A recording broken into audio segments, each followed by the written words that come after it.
Welcome to Jeremiah Creek. Oh, I got to put our video on here now. God, there we go. I had the logo showing while the intro was playing, and now That's cool though. I like that. it transitions into video. Yeah, like a pro. Yeah, hopefully. And now I just got to be able to monitor the sound, and We should probably do something like introduce ourselves. oh yeah, that's a good idea. If, All right. You want to answer that phone? No, that's somebody else's phone. Usually your phone would be ringing by now, but it rang Well, it's 5 already- minutes early. It's already rang. It was early this time. So I am Dave Haynes, as you see on the bottom of your screen. It's right there underneath me. And I am also Dave Haynes. But it says I'm this- Bull Garland. our names are on the screen. Oh, they are? Oh, okay. Yeah. And this is Jeremiah Creek, or formerly the B Cops Guide, since I still upload them under the B Cops Guide. But if you are listening to this under the B Cops Guide, please subscribe to Jeremiah Creek, because we're going to eventually be just completely transitioning over to that. And send us all your contacts Yeah. so we can subscribe to them. And tell out other there. people. Yeah. And hit the subscribe button Yeah. on For if yourself you're on and for YouTube. others. Yeah, and hit the little bell so you know. I mean, we don't do this every day, and you might forget to check. So it's best if If you ever you. borrow someone else's phone, just take a moment and go over to Jeremiah Creek and subscribe them to it. So we're not above black hat methods for gaining listeners. All right, we beg. We died? Your microphone is low. Hang on. Yeah. Oh, here I got it. Never mind, I got it. I'm sorry. Well, now it's apart. Well, I can turn yours up. I forgot. There we Always go. professional. There we go. Always All right. good. But, you know, So we we're haven't at done Big a Mike Cigars. We're at Big Mike Cigars, and we're having cigars. I'm in an asylum. I'm just going to say, we haven't talked about our cigars in a long time. No, we haven't mentioned Big Mike since. What are you doing? I'm trying to. Now my sound card's not responding. You beat your cigar against the... I don't know. It looks like it's still going. So all right, go ahead. one can hope. One can hope. If not, then we just wasted half an hour or What are so. you smoking? Asylum 13, my favorite good. cigar. It is your favorite cigar. Yeah, Why change? yeah. I mean, I'm smoking a new one today. It's called a Espiritu. And it's by... I can't even read that. Trinidad Espiritu Series number 1, and I'm smoking it. It's a lovely cigar. It's a kind of medium, but I'm smoking it because I have a friend. His last name is Espiritu, and I'm like, well, I gotta smoke that cigar because have you ever had a situation, and this cigars actually made me think of this because it involves cigars, where you're by yourself and you have a thought, and you hear your wife's voice in your head saying something? I mean, I was driving along, and I was in Mountain City, Tennessee, and they opened up a new. No, I was north of Mountain City. I was just entering Tennessee from Virginia, and there is a fireworks store. It's called Last Chance Fireworks yeah, that's the perfect name. because it's the last chance if you're leaving Tennessee where you can buy fireworks because it's illegal to buy them in Virginia. Right. And I was driving past it, and I was down in Tennessee by myself, so I was in the car alone, and No one to stop you. yeah, and I said, yeah, I think it. I said to myself, I think it's stupid that people. I don't understand. I like watching fireworks. I like watching fireworks shows, the city shows, 4th of July, whatever. I don't understand people spending a lot of money to blow off their own fireworks. I never got the understanding, and I said, I mean, you're literally buying something so you can set fire to it. You're setting fire to your own money. And in my brain, I heard my wife's voice say, isn't that the same thing you do with cigars?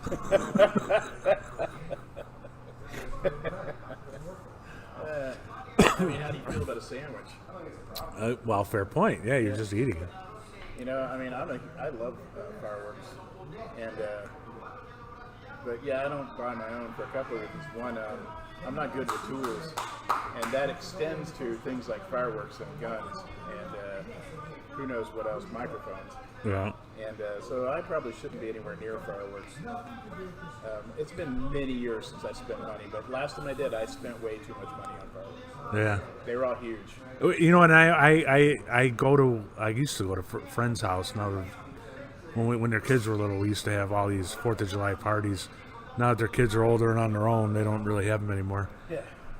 And Well, they don't go to yours. they spend $1,000 on fireworks, and you know, I wouldn't set them off, and I wouldn't let my kids set them off unless I at least offered to pay for some of them, because I always felt like I didn't want to be using, you know, as far as I'm concerned, they spend a lot of money on these things, Yeah.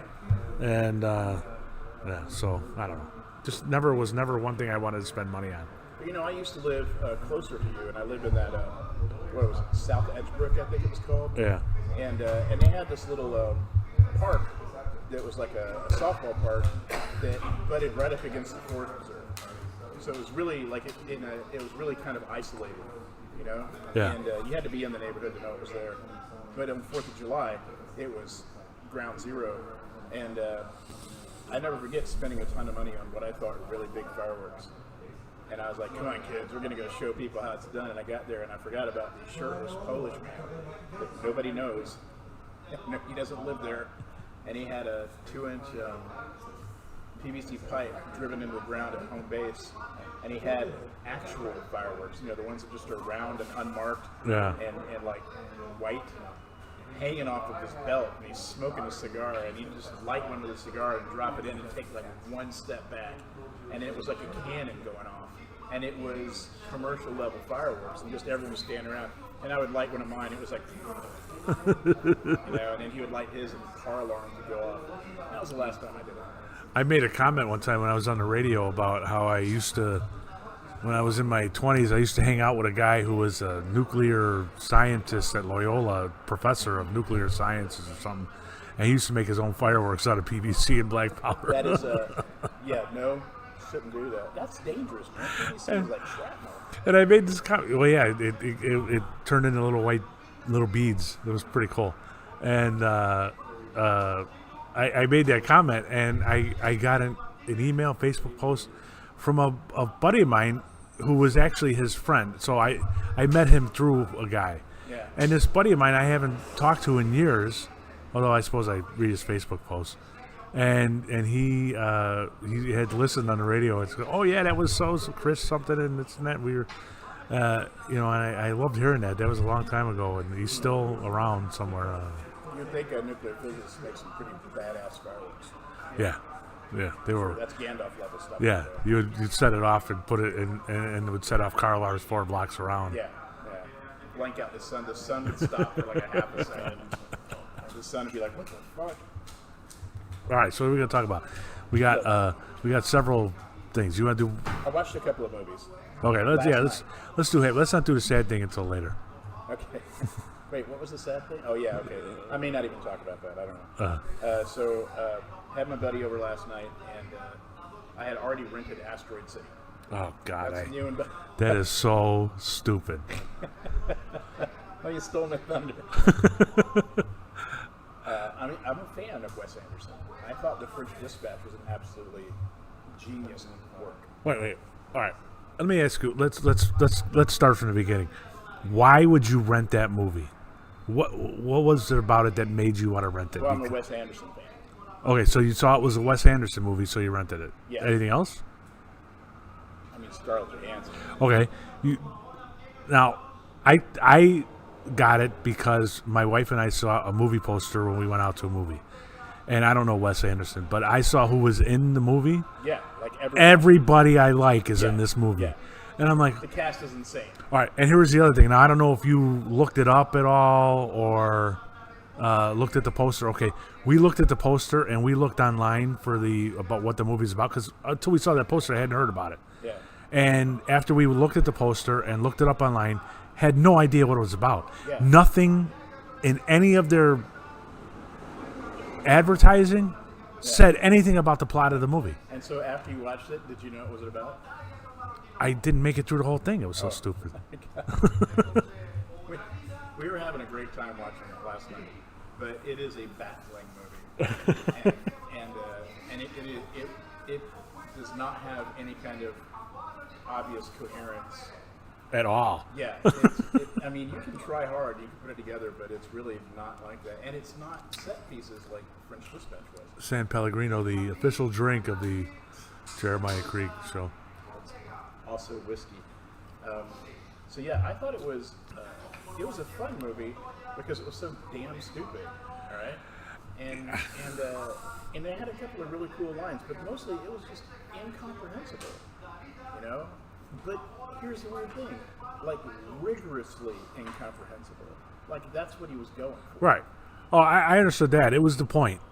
Yeah. It was the point. And in the end, you didn't see this part. At the end, there's a scene, they're just all chanting, if you don't fall asleep, you can't wake up. Like over and over again, a whole room full of people. If you don't fall asleep, you can't wake up. What the fuck is this movie about? When it was done, my friend and I looked at each other and just started cracking up. We're like, what the hell is that? So he went home. There was a couple things we dug, right? So the visuals are Wes Anderson level great. Yeah. No doubt about there it. was. That's true. It was an interesting looking movie. Right, and we realized that high saturated color images that were almost painful to look at were the same as, you remember looking at old science textbooks from like the late 60s? Like when you were a kid and in school, your library had these things. Right.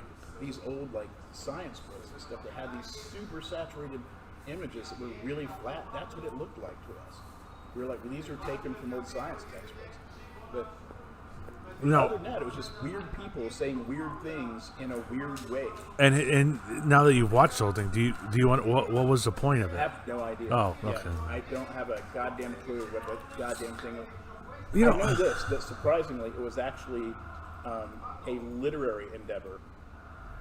The story was about literature. That I know. Because it's about an author. Well, I don't know. I guess I am much less patient than I used to be with movies that I don't like or don't understand.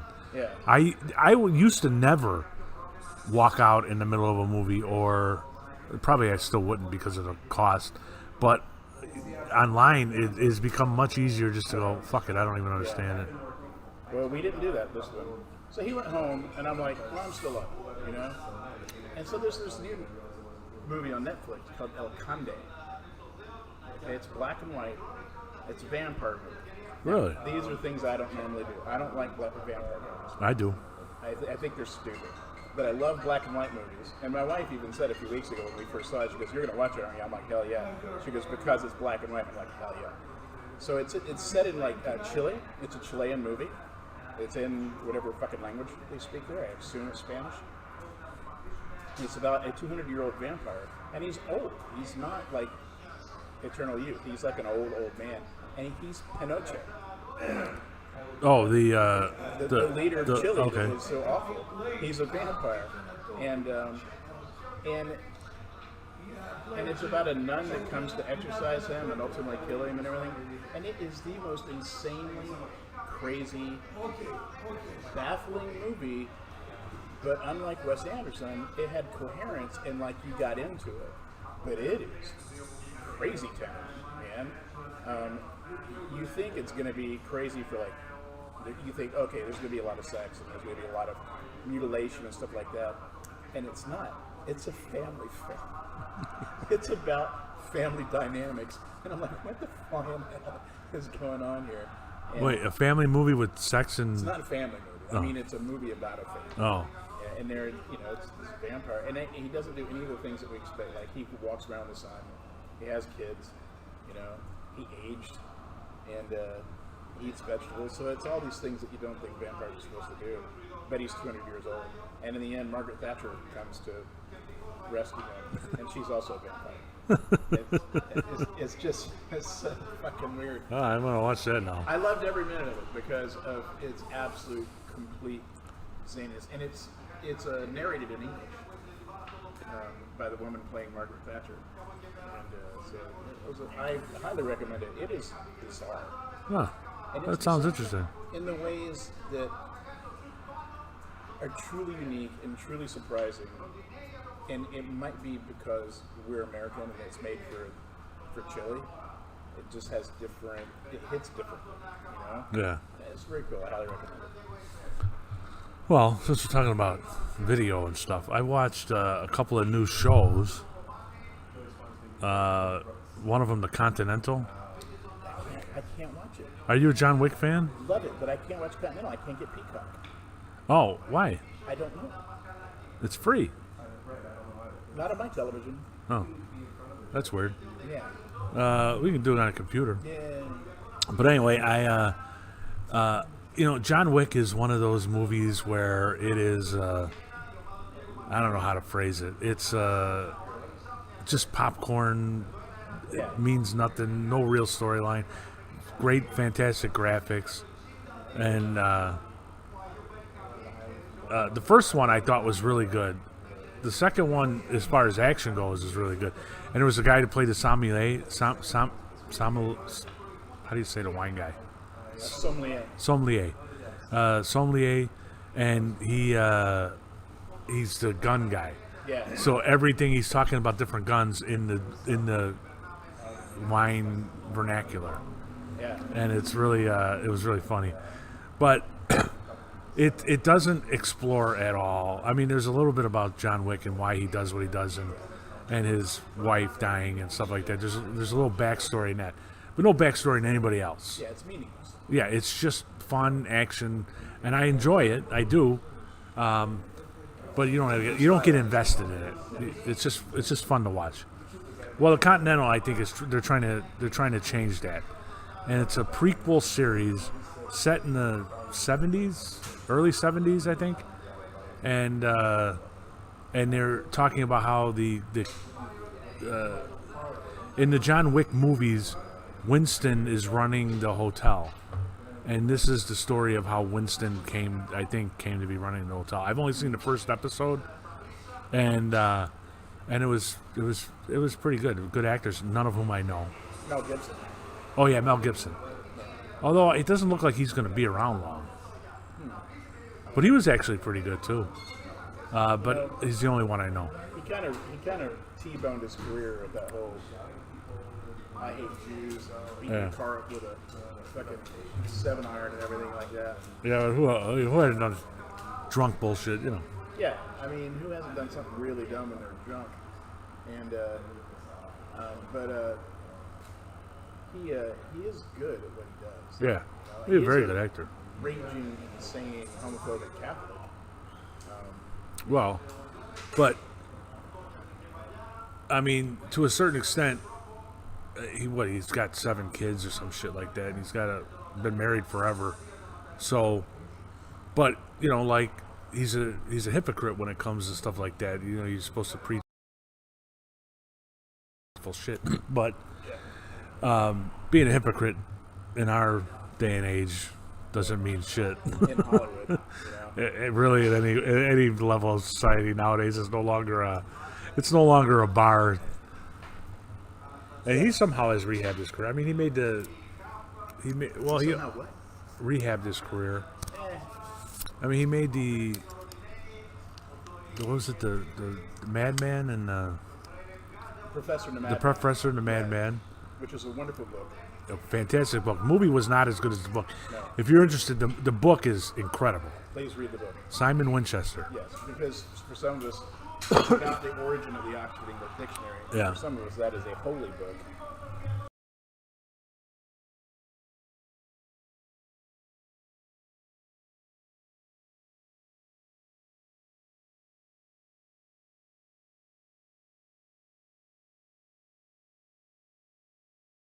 Pique your interest. How the hell can you make an interesting book about a writing of a dictionary? It was a very interesting book. Well, the origin of the Oxford English Dictionary is interesting. Yeah. And because it's the first time that our language has been codified. Right. Up till that, it was, you just had to come close. Like, there was no standard spelling, there was no standard definition. Those things were not standardized. People could spell things. You might have things spelled 4 or 5 different ways in a single document. Right. And so the OED was the first. It wasn't the first dictionary, but it's the first dictionary that people really took seriously. Well, okay.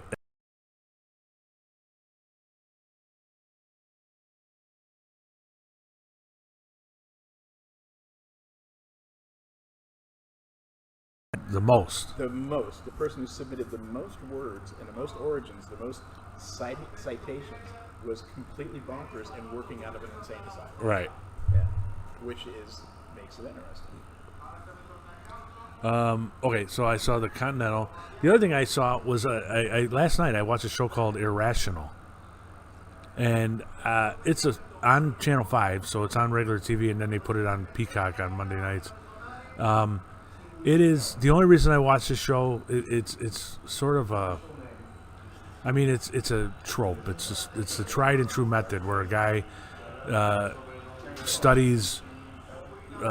He's a psychologist who studies human behavior, and he can figure out how to solve crimes. I mean, it's been done a million times. The reason I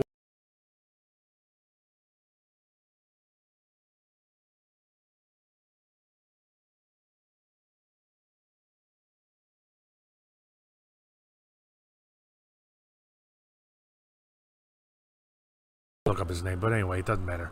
Anyway, the reason I watch this is because I've always liked him as an actor, and I've never seen him in anything else.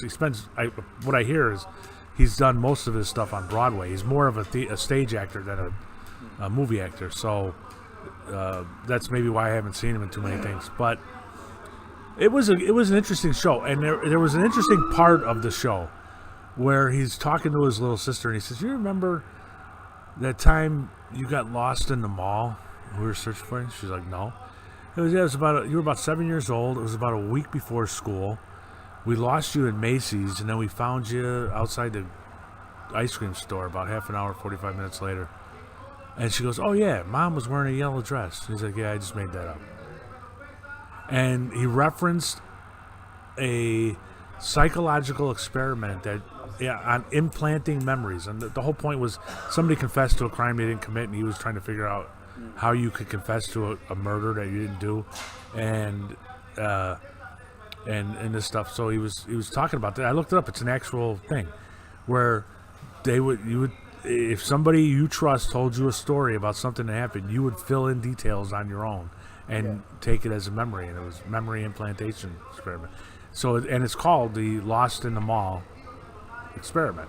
So it was just interesting. If you want to look it up, I don't know if the show's going to be good. Last night was good. It held my attention for an hour. Yeah.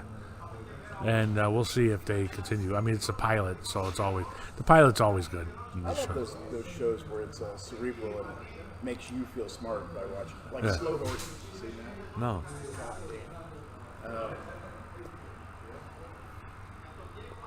It's a British TV show about a group of members of the MI6. Oh yeah, I have heard of it. They're like the losers, and they're called slow horses because they're slower than the rest of the horses. And it's got what's his name in it? Why can't we remember anything ever? What is wrong with us? I don't know. I did see that, and I haven't watched it. What channel is it on? I don't know. Because I don't get Apple. It might be on Apple TV. No, it's on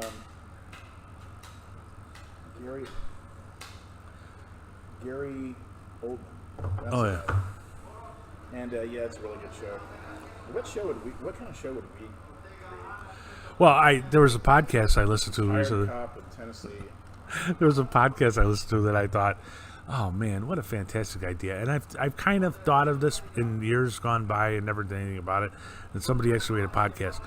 But if you were a fan of Mission Impossible, every show that started off of Mission Impossible and in the movie, they always get a tape. Yeah. And they say, "Jim, your mission, should you choose to accept it, is A, B, C, D, whatever." Well, what if he chooses not to accept it? Yeah, how do they know? Well, what happens? And so somebody made a podcast about the people who have to do the job that Jim just says, "No, I choose not to accept that one." That's fucking hilarious. I know, right?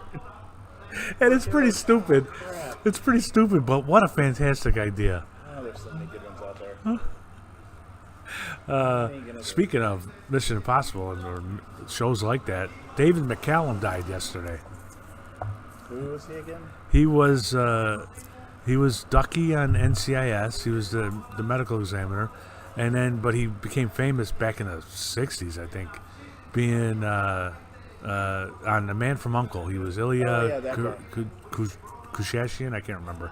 It's been a million years since I've seen A Man from U.N.C.L.E. My wife loved that show. Yeah, well, it was one of those shows that when you were staying home from school, you'd watch it because it was, it came out before I was born, but it was always on Channel 9 or Channel 32 back Plus then. was Money Penny. Yeah, no, that was Bond. What was the name of the woman in I can't Man remember. from U.N.C.L.E.? She's nothing to see with that. No, If you like A Man from U.N.C.L.E., you'd probably like Endeavor, which I just binge watched recently. Because Really? it takes place in the early '60s, and they went ham on making sure it was perfectly rendered. It's pretty amazing. It happens in Oxford, so I'm all over it because I'm a weirdo about Oxford. yeah. Oh, that reminds me. I got my daughter's college essay I got to send to you. So what else? All right. So we want to talk about my trip? Please, Well, I went to Tennessee. My first time when going. you retire. Yeah, but it was really funny because it's not funny, haha. But since I was getting ready to retire, I've been talking about all the time that I plan to go down there, spend some time down there, half the time, bring stuff down. My job, and I keep telling my wife this, and she keeps saying it's going to be a full-time job next summer, is to move as much down there slowly, so that we don't have to go crazy when it's actually time to move. Yeah. And so this was going to be my first trip. I've been talking about it for months, and she was freaking out when it came time to it. Mostly about the drive down there by myself. I don't know why. So I drove down there, and while I was down there, I was going to set up new internet. It was better. I set up Starlink, which I showed you. Finally got off the waiting list, and then the other thing was we wanted to redo the fireplace, so I was going to get a quote. Now my hope had been that the guy would come in, give me a quote, it would be worthwhile, and he would say either I could start tomorrow or I could start next month. And then that would give me another excuse to go down there, Andy's going down there in October, so that would be, he's like, well, I could start on Friday. And I'm like, fuck. So I had to stay down an extra day. I thought it was going to be longer, but he got it done in 2 days.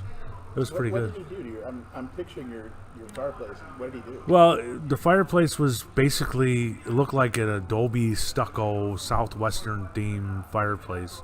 Yeah, it and doesn't really go with your house. And she wanted a brick facing, so but not red brick. They're these little. I'll show you a picture of it later, but it's they're thin, like layered, different colored bricks. It looks pretty good. Yeah. Cool. And so I did that. One of the other things that I had them do was we have this old utility pole that was left from the electric company or whatever on my property. They switched to a different utility pole, and they left it there. So I don't know. So we wanted to put a flag pulley, use it as a flagpole, and so I got him to go up on the ladder. It's 40 feet high.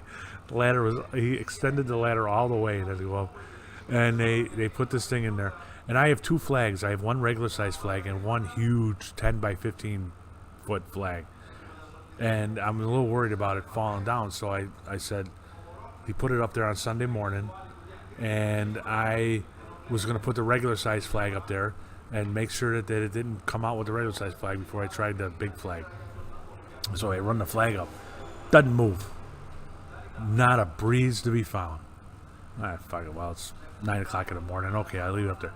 I must have checked on that every half hour. Never moved. There was no wind at all. No. And so there was no breeze all day. And I even said, when we're leaving, I go, I can't believe it hasn't been any breeze all day.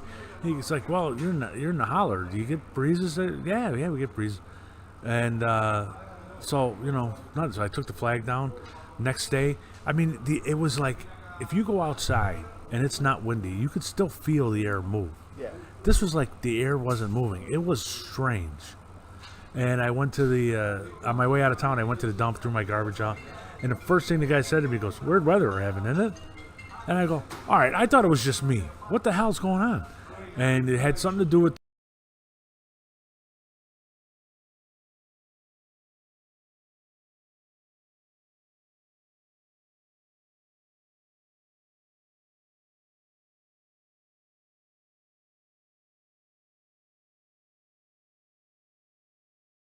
City, Tennessee.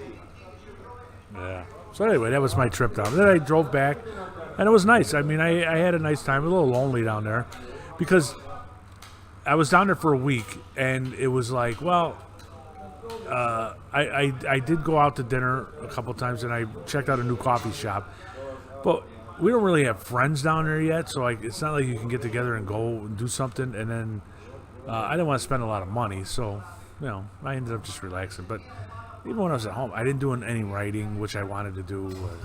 Not. What about photography? I didn't do any photography. Yeah, I did a little I photography. think you're gifted photographer. Yeah, do. I just think gotta. you'd like to do more of it. And there's no reason why I couldn't have gone out and done more. I think it was weird. Like, some of the things that I want to go photograph means I have to drive up and hike into the hiking trails up there. It's a lot of hiking trails, and I think Annie's kind of worrying about me being out there by myself was affecting me a little Make bit. sure she can track you on her phone. Yeah. There was one time I went to this place in Lansing, North Carolina. It was supposed to be a couple guys doing a concert at this little concert hall in Lansing, North Carolina. Never heard of it. 25 miles from my house. And so I get in the car, Google takes me, and I'm driving on these fucking gravel roads over mountains in the woods. I went 5 miles on small roads without seeing a single car. And I was like telling my daughter, when you driving like that by yourself, you start hearing weird sounds from your car. Yeah. Banjos first. No, I mean, you start worrying, okay, I'm in the middle of nowhere, my car's going to break down. Then I get there, and it's this nice little town in the middle of nowhere. 2 blocks long is the main. You're already in the middle of nowhere. Yeah. So when This you is- say there's no middle of nowhere, that's extra middle of nowhere. And it was a nice little concert hall. Every chair in it was an easy chair like these. And beautiful stage. And they had a couple guys from Appalachian State University doing folk music, and so it was pretty good. But it was weird. I was telling Eddie, I said, you would have loved this place, but you would not have liked the ride getting there. And that's the only way to get there. No, I went back a different way. It was longer, but it was on paved roads at least. But still, What's the name of this place again? the town, Lansing, North Carolina. It's in North Carolina. Yeah, so that was my trip. It's cool that you pretty much hang out in 3 different states. Yeah, Virginia, North Carolina. That's the other thing. Abingdon, Virginia is a town you go through, like, it's a, Get to your place. yeah, it's like 40 minutes away. And every time I leave, and I got to tell Andy this too, every time I leave, I go, we have not explored Abingdon, Virginia at all. Because you get off the expressway in the south side of town and drive south right out of town. Yeah. And north of where we get off the expressway, on the way back, you kind of go north, and it's a little. I don't know why they take the Google Maps takes you through the town, and it's there's a lot of little places that we've never even explored. Every time I leave, I go, we got to come to Abingdon more. Well, I think little towns like that are having a resurgence right now because of they're like Zoom towns, you know.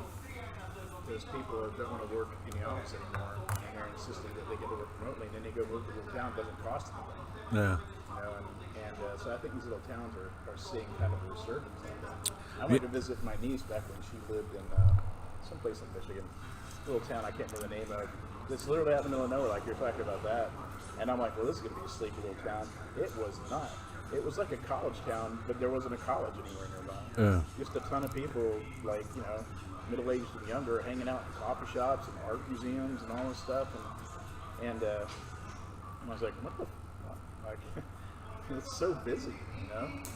And they had like 2 good restaurants. And I'm like, and I mean, there was nothing there. It was just this town and then corn, you know, and it's weird like that. But I really think that with remote work, you know, people are starting to say, hey, I don't need to pay $11,000 a year in taxes to live in Chicago. You know? I don't know. I like it. I went downtown the other day and I flaneured. You did what? I flaneured. What's flaneur? Flaneur is an old French term for walking aimlessly in the city. Technically, to be a proper fedora, you have to dress up nice. I hadn't done that. I was dressed okay because I was going to an interview. But after the interview, I walked around. I walked 4.5 miles, moving around downtown, and got back on the train and came back. And I just, it's been a long time. I forgot all about it. I live in a town that has a great train stop right there. I can walk to the metro, get off at Union Station. There's all kinds of things for me to do down there. I've been hiking in the woods and stuff, and I'm like, it's still woods, but You ain't gonna get robbed in the woods, though. Well, I mean, I don't think anyone's gonna rob me. Nobody looks at me and goes, that guy's got stuff. They look at me and go, he probably smells weird. So they're like, I'm not gonna rob him. I'm like, Did you see a video of the guy that got jumped and just beat up and stuff? no, don't tell me about stuff like that. Here, hold on. Downtown's getting weird, man. I know that a lot of weird stuff happens. Like, I don't like driving down anymore because I have a kind of a collectible car. Yeah. And it's real easy to crawl underneath and get the catalytic converter, And I've already had my window busted once. There wasn't anything to steal, but they busted my fucking window. And I don't want to deal with that again, So I drive down to Rogers Park, or Ravenswood. But I don't really like to go further. No.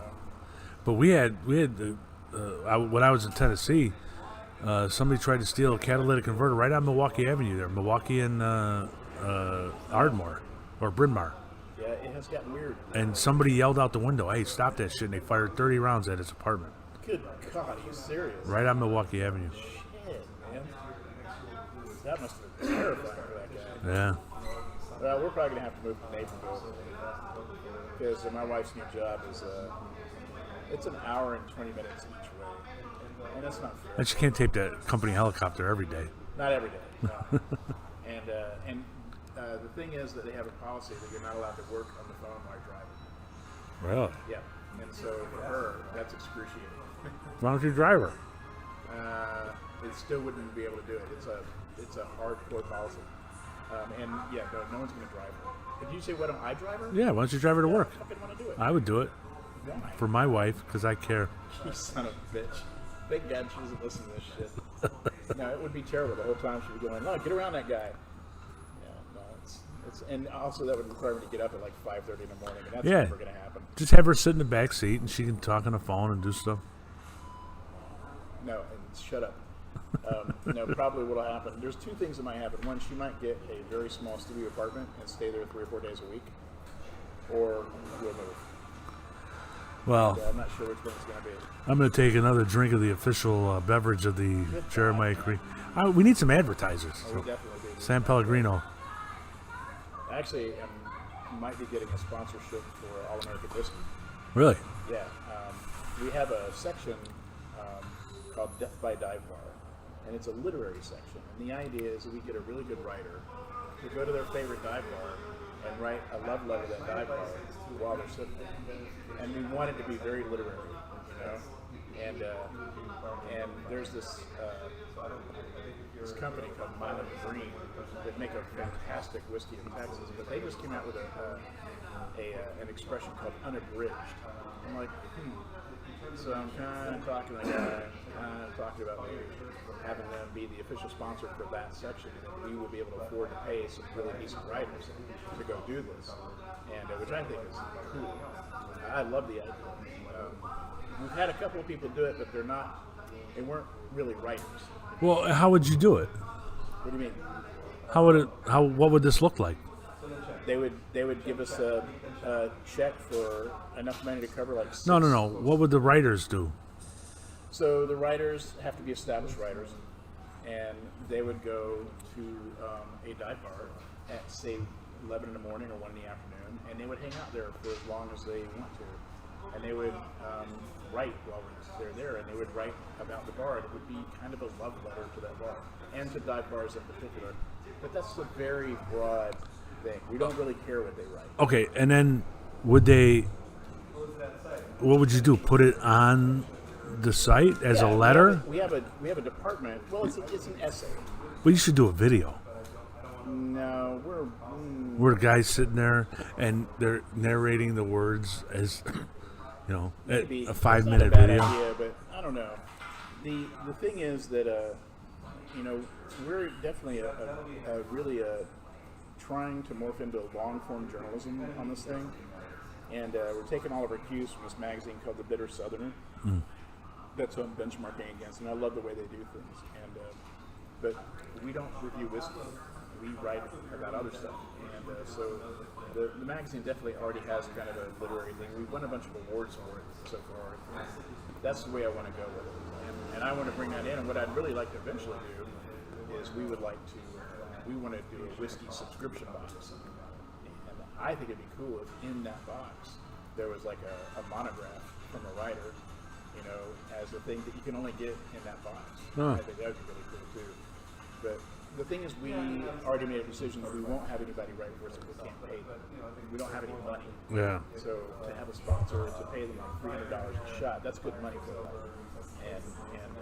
And then we can hire good writers to do it. Yeah, or just people that we believe could write something. Maybe they're not a writer. That is our goal. But we might have, if somebody like I can do this, and we're like, what do you think you can? We do it. I don't know. Do you get pay for their drinks while they're there? They're getting $300. I mean, that's their. They can figure that shit out, you know. And I think that would. I mean, that's something to consider. So, but I'm working on that right now. I got a couple more interviews coming up with different people for other things, and but these couple of people that I met that are in publicity were like, "We like what you're doing." You know? And so we'll see. You know, next we're coming around the bend right now to where we're coming into the money making end of things, and I'm hoping that it'll work out really well. All right. But even if it doesn't, that dude just started a new company, and I think he wants to hire me for his communications dude. And I'm thinking about it. Do you need a deputy communications dude? An official photographer. He started an AI ethics consultation company. Oh yeah, you told me about it. And he's already starting to take meetings and stuff like that. He doesn't have a website up yet. And so I'm already doing some work for him for payment in kind. You know, I didn't ask for money. I asked for a different thing. And I don't know, man. I'm worried that I'm the wrong guy for the job. Because you have no ethics? That's part of it. That's part of it. You're on the other side of that issue? Yeah, I'm against it. So that I have a conflict of interest. And but it's a different kind of writing, and I'm not used to it. It's way much more technical writing, and I need to get over the threshold of it, you know. And right now, it's taking me a little longer than I thought it would. And I'm supposed to be finished by October 2nd. I'm not going to be finished by October 2nd. Oh. So today I got to go to the dentist right after you and I do this, and then I got to spend the evening working on that shit. Which means I can't watch TV. Really. I got to do my notes for the radio show this week. I actually had a very good sandwich yesterday. Where at? A place called Chicago Pickle Eatery. I already like the name of it. Yeah, I know. That's what really drew me in. This guy, it's south of Belmont on Milwaukee. And it just opened up like a month ago. Pickle Eatery. Yeah. I assume there's pickles. Well, yeah. But this guy moved here from upstate New York, and they opened this place, and it's kind of styled on, and there's a couple of these around the city, but it's kind of styled on a New York style bodega. So you can go there to get sandwiches. They have a full menu. They have a few tables, and then it's like a grocery thing too. So you can like Tony's in Edison Park. Yeah. They don't have any tables, but still. Yeah, and there's one. What the hell is her name? There's one in Logan Square that's run by this lady who's a caterer to rock stars, and she opened a couple of restaurants. Did you have their pickles? I did have a pickle. Yeah, it was good. Was it good? Yeah, but it was a pickle. I don't know. Okay, but so there's pickles and then there's pickles, man. I mean. Well, they have a lot of different styles of pickles, but I think they like the character on the sign is Chicago Pickle, and it's a pickle with a face, and it's not like the pickle company, you know. It's not like Kaufman's Pickles where they have barrels of pickles there. I mean, I would love a place that was just pickles. I'd be into it. I'm a pickle proselytizer. Have you ever had Bubby's? No, I don't think so. Dude, it's the best pickle I've ever had. Where's it at? I get them at this place right around the corner right here, the Fresh Market thing over here. Oh, And they're lactose fermented. That's not the right word. They're a fermented pickle instead of like the vinegar thing. It's different. They let them ferment, no. and so it's a slightly different. It's a more sour flavor. Fucking hell, are they delicious? And then I started telling my friends, like, hey, you gotta have this. I mean, I'm into it. And one of my friends was like, yeah, it's not for me. And I'm like, I haven't talked to her since. I'm like, if you don't like my pickle, I don't want to talk to you anymore. If you don't like my sour pickle, fuck off. All right, so we're at 45 minutes, 46 minutes. So, Really? yeah. So we want one last topic, or I mean, what do you want to talk about? I don't know. I have a. You want to talk about health stuff? No. Because we're men of a certain age, right? So, Hold on. I've been saving stuff for the podcast here, but I don't remember what I saved. The Chicago Pizza Summit happened. I just like to think of that as a bunch of guys sitting around in like a meeting talking about pizza, the way like mob bosses talk about business. There was a pizza thing where Spacca Napoli was deemed the best pizza that they wanted to award. I think the best pizza in the world. Yeah, And I saw that. I'm like, maybe I should go there. I gotta remember to talk That's about a pretty that. big deal, you know. That guy is really into pizza. I mean, you'd have to be, right? Yeah. I But can't he- imagine sustaining something like that for that long. Yeah, I don't know. Oh, did we talk about this? The Spill Your Guts Live storytellers? I think you told me about it. I don't know if we talked about it on the radio. Do you want to do it? Well, it was just funny to me that there is a writers with countercultural ideas, shocking personal beliefs, and oddball perspectives have a new home on the South Side as a series, a live lit series debuts in Hyde Park, and this was What's Hyde Park like? It's snooty, right? yeah, it's Obama's neighborhood. All right. And so this started 7 p.m. Wednesday. Now I just love the fact that they aim for a judgment-free, safe place to vent your opinions in comedic or heartfelt ways that people will be drawn to. And I'm just aiming for a catharsis for writer and a fantastic Wednesday for the audience. All right, so it's an open mic, and they do pick the 6 authors. It's not like you can show up and. All right, so Yeah, because you'd have to. They've got to vet that stuff right. because otherwise it's all just going to be people talking about their childhood trauma. Well- Nobody wants that. so their first 4 paragraphs are about how this is an open mic, there's judgment free, it's a safe space, yada yada yada, and then they get to wait, 1, 2, 3, 4, 5, 6, I feel some fine 7, prints coming up. 8, the 8th paragraph, where the guy says, controversial thoughts are welcome, but some opinions are morally and ethically incorrect. I'm not giving my stage to people who have opinions that are corrosive to morality. So it's not a completely judgment-free zone. Yeah, but okay, but you know what I mean? Yeah, but you know wines like that, right? You know what? You know wines. Like there'd be some guy up there going, "I should be allowed to be in love with children" or something. Right, yeah. Well, I understand. But the point is that if you don't set the guardrails out, all right, we're not going to allow you to talk about pedophilia or racism or Adolf Hitler or whatever, you know. They will let you talk about racism. But only if you're a victim of it, not if you want to complain that you were accused of it and Here's didn't. what I hate about Canadians. Oh, I'm sure that's okay.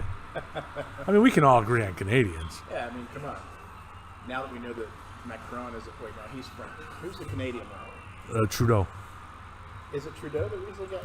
Justin Trudeau? Is No. he the one who's been snorting cocaine? Which one is it? Well, he has snorted cocaine. I mean, he looks like he's high all the time.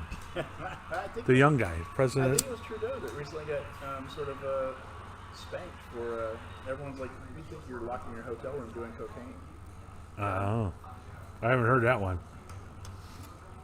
But No worse drug than cocaine. It's just there's nothing good about it. I don't know. What do you mean? It's an asshole magnification drug. Yeah. If you're an asshole, you're a way bigger asshole. And if you're not an asshole, you'll turn into a little bit of an asshole. That's all it does. It makes people Do they assholes. still have? I have. I mean, I've only been retired for a month, but my last few years on the job, I didn't see powder cocaine anymore. That's all because it's all middle class. Yeah, you never get caught. Yeah, no one gets caught because it's middle class stuff. You know? But I mean, I don't listen. know. I don't know. Like, oh God, you can't go 5 minutes without conversation turning to gummies and vaping and cannabis and stuff And stuff I don't these like. days. Oh, that's all legal. But I don't hear anybody talking that they do cocaine anymore. Yeah, I Even- mean, if you're in the food service industry, Really? oh yeah. I should ask Nate if he's heard that. I'm sure. I know he doesn't Chefs do and it. Bartenders are snorting coke. My son passed his fire physical, What so does that mean? Is he going to become a fireman now? he'll be in a class coming up. He hasn't been called yet, but he's doing everything he needs to do. Pretty cool. Yeah. My son hasn't done anything. Well, that's good. Yeah. Maybe he knows where he gets a couple lines. I don't know. Last but not least, my wife is on a business trip for the whole week in Minnesota. And she's in this new company, and it's a whole new experience for her because it's very corporate, and they're a very well-to-do company. And they're not a company that's completely subject to market fluctuations because of their product and their services are beyond that, right? Yeah. Because they deal with water. It doesn't matter about the market. The water's got it. And they, so this is the first corporate retreat. And she's there with leadership from all over the country, all over the world, and everything like that. So last night, they all went to a Kelly Clarkson concert. Wow. I know. Just them. And,